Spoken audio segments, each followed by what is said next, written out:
ظهره ورب الكعبة. هني يتلمن مع أخ كبير. شوف يا شباب، لا معك أخ كبير في الغربة ودخلت له عنده، هو ظن، أشهد لله أنه هو ظن، لا تتفقع تفعل عنده فاض 4 أشهر وبعدين تقول ما ياكلني ما يحاسبني.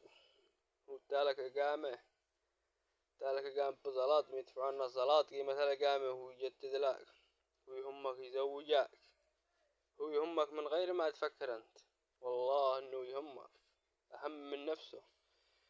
أنت لا يدخل في راسك الشك إبليس، هم ياكلني ما يحاسبني ولا حد يعلمك. أقسم بالله لا تغضب غلب عند الناس، والله اللي رفع السماوات إنها تلبي السنة وسنتين ورجع يقول ما قال عمراني، والله لا ينتروا عيونك.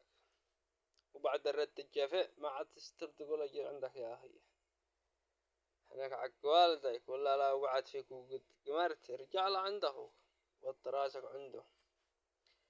ما بيساع الأخ في الغربة وبالذات هذا الأيام، والله لا تذوق العناء والمر وتجزى السنة والسنة والثلاث.